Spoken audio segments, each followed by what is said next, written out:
दोस्तों, आपने देखा जिस तरीके से उद्धव ठाकरे भी अब खुलकर मैदान में सामने आ गए हैं। उद्धव ठाकरे का कहना है कि वो घंटी बजाने वाले हिंदू नहीं है, वो गदाधारी हिंदू है। लेकिन सवाल ये उठता है कि अगर कोई हनुमान चालीसा करता है उस पर राजद्रोह कर दिया जाता है।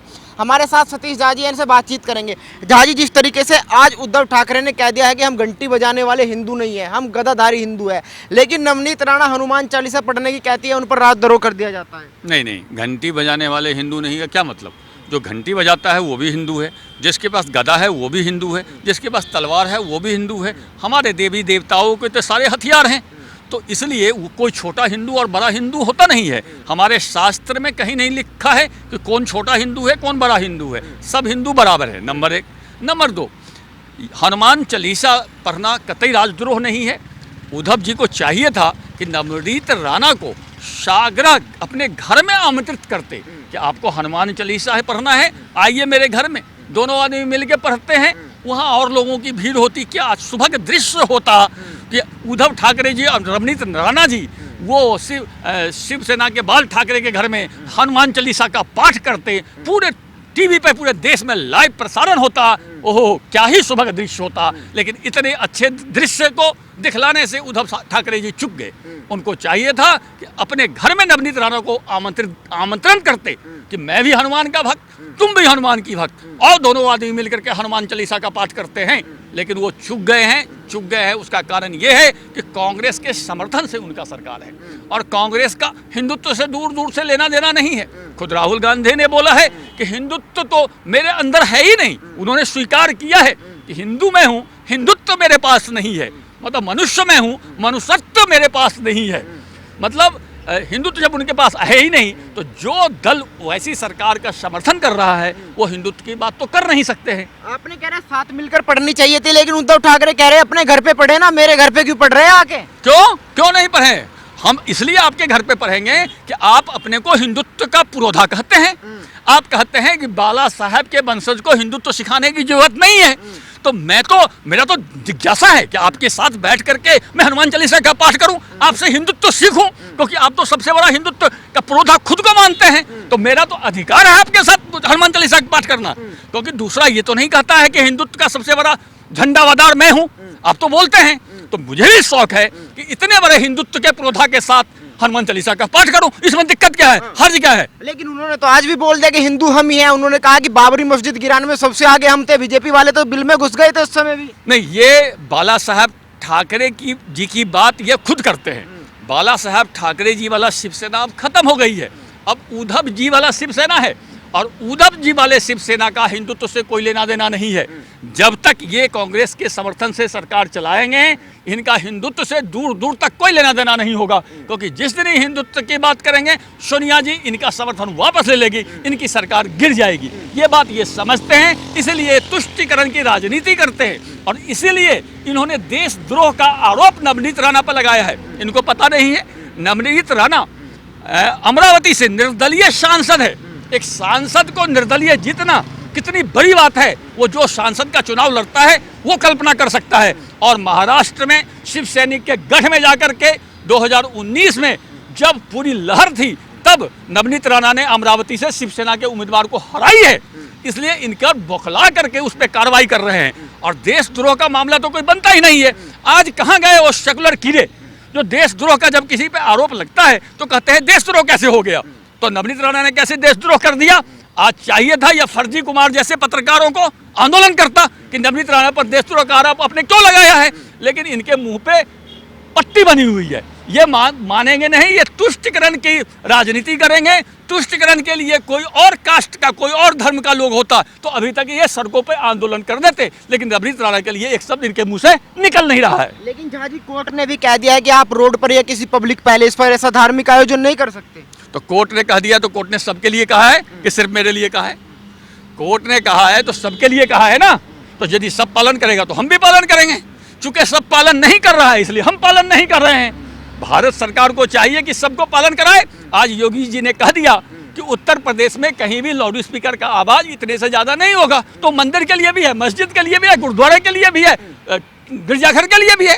तो यदि सब एक नियम का पालन करता है तो हम भी नियम का पालन करेंगे। लेकिन दूसरा तो नियम का पालन करे नहीं, और आप उम्मीद करते हैं कि हम नियम का पालन करें, तो एक हद तक तब भी हम नियम का पालन करेंगे। लेकिन दूसरा जब अपने नियम को तोड़ करके हमें चिढ़ाएगा तो हम भी नियम को तोड़ेंगे।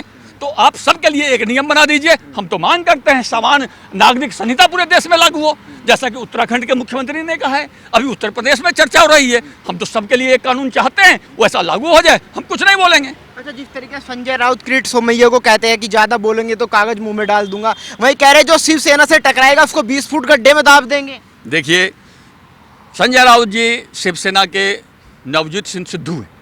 जैसे पंजाब में कांग्रेस के सिद्धू जी थे, खुद तो डूबे, कांग्रेस को भी लेकर डूब गए।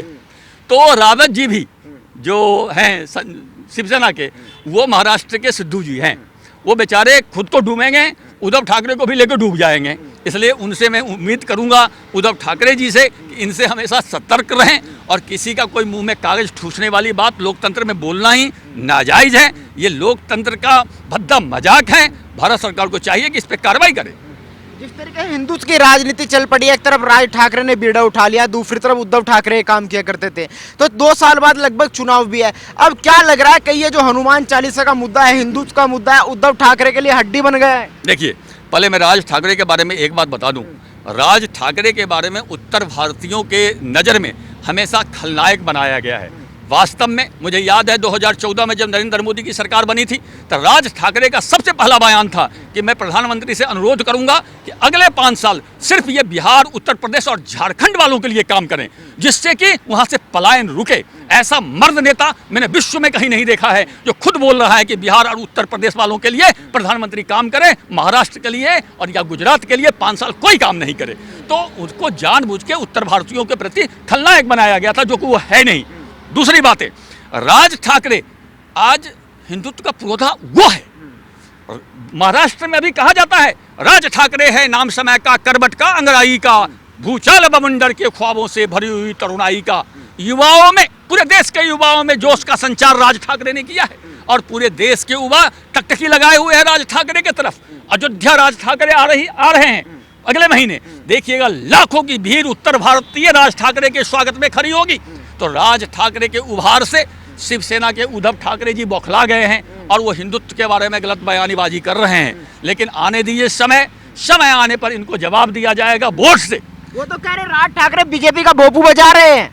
तो बीजेपी का भोपू तो उद्धव ठाकरे जी भी बजा रहे थे। उद्धव ठाकरे जी खुद बीजेपी के साथ मिलकर चुनाव लड़े हैं।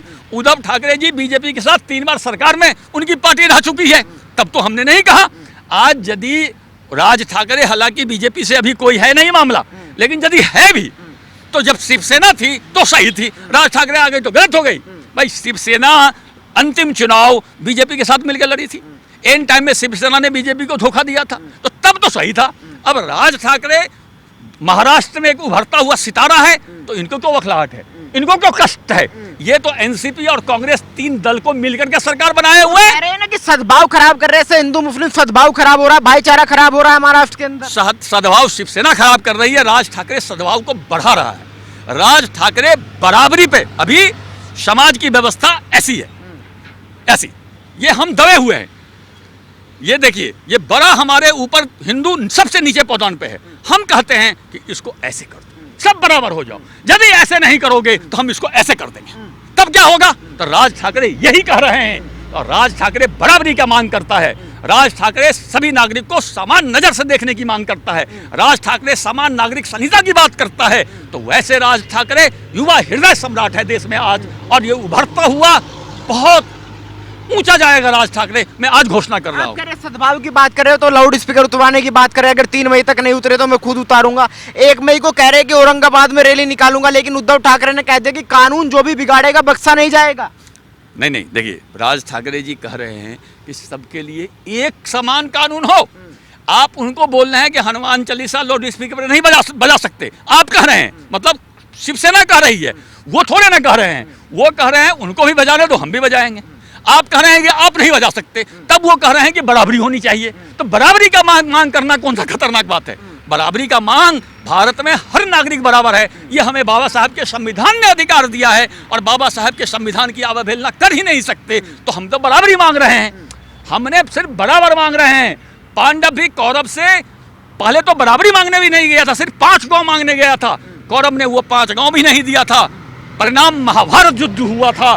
तो राज ठाकरे तो पांडव है वो थोड़ा सा हिस्सा मांग रहा है, आप वो भी नहीं देना चाहते हैं, तो आप महाभारत को आमंत्रित कर रहे हैं। लेकिन जिस तरीके से शिवसेना की तानाशाही वहाँ पे चल रही है, अगर कोई कार्रवाई कर, अगर कोई कुछ बोलता है उसको दबा दिया जाता है।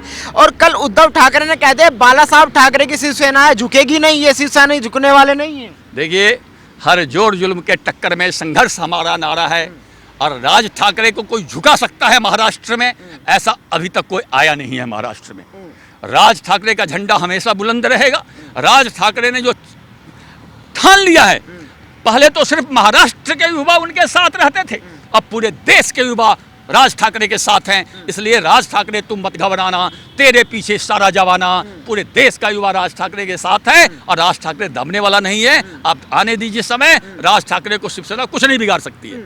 लेकिन झा साहब ऐसा क्या होगा, जो हनुमान चालीसा कर रहा है उसको जेल मिलती है, जो हमला कर रहे हैं उसको बेल मिलती है? ये तुष्टिकरण की राजनीति है, ये तो साफ और सीधी है। इसी तुष्टिकरण के हम खिलाफ हैं। हनुमान चालीसा पढ़िए तो जेल, और पत्थर फेंकिए तो बेल, तो इसी के हम खिलाफ हैं। राज ठाकरे इसी के खिलाफ है, और इसी के खिलाफ हिंदुत्व का एक ज्वार उठा है, जो पूरे देश में हर नागरिक को बराबरी का अधिकार दिलाएगी। आने वाले समय में आप देखिएगा, न कोई ऊंचा होगा, न नीचा होगा, न कोई छोटा होगा, न बड़ा होगा, सबका बराबर अधिकार होगा, और यही हिंदुत्व है।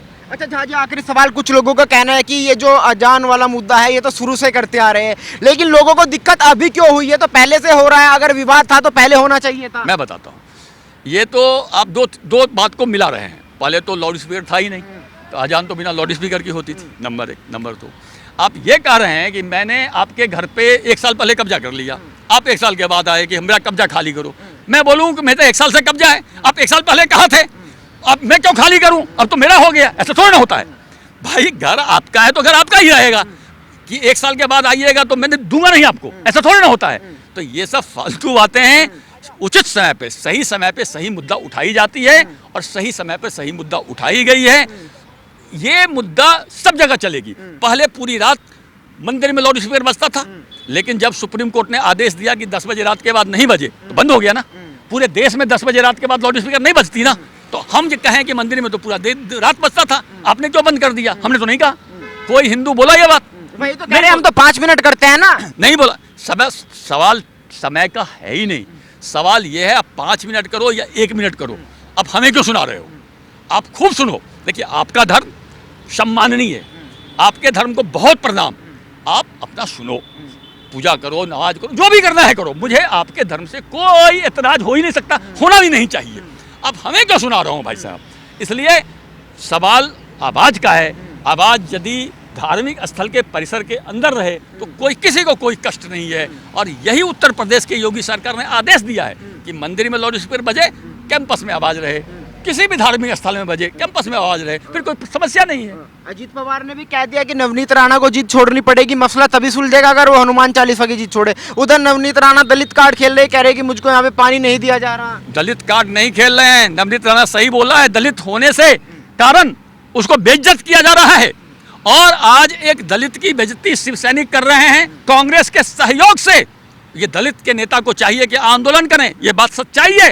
ये दलित की बेइज्जती है, इसे देश बर्दाश्त नहीं करेगा। नंबर 1। नंबर 2, आपने अजीत पवार की बात करी, आपने उसी अजीत पवार की बात करी जो बीजेपी के देवेंद्र फडणवीस के साथ 4 बजे सुबह में शपथ ग्रहण के लिए पहुंच गया था, उसी की बात करी ना। तो उनके बात पर कौन भरोसा करता है?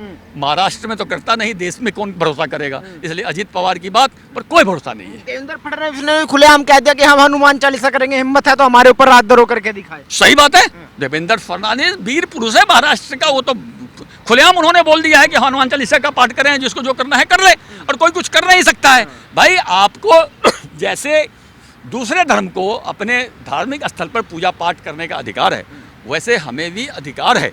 हमें सड़क पे नमाज हनुमान चालीसा का पाठ करने का अधिकार है, क्योंकि आपने सड़क पे भी नमाज पढ़ते लोगों को देखा होगा। तो हम भी सड़क पे हनुमान चालीसा पढ़ सकते हैं, इसमें दिक्कत क्या है? हम अपने भगवान का नाम कहीं भी ले सकते हैं। हाँ, आपको दिक्कत है तो दोनों के लिए दिक्कत होना चाहिए। यह तो नहीं होगा ना कि शेर के लिए अलग नियम, बकरी के लिए अलग नियम। संविधान है, देश संविधान से चलता है, देश में सबको समान अधिकार दिया है। तो यदि सड़क पे हनुमान चालीसा नहीं होगी तो फिर किसी भी धर्म का कोई धार्मिक कार्य सड़क पे नहीं होगा। विवाद सुलझाने का हल कैसे निकलेगा? विवाद सुलझाने का हल एक ही है कि समान नागरिक संहिता देश में लागू हो। जिसके तरफ अब भारत सरकार अग्रसर है। आपने उत्तराखंड के मुख्यमंत्री धामी जी का बयान देखा होगा, आपने उत्तर प्रदेश के उप मुख्यमंत्री केशव प्रसाद मौर्य जी का बयान देखा होगा, आपने असम के मुख्यमंत्री हेमंत बिश्व शर्मा का बयान देखा होगा।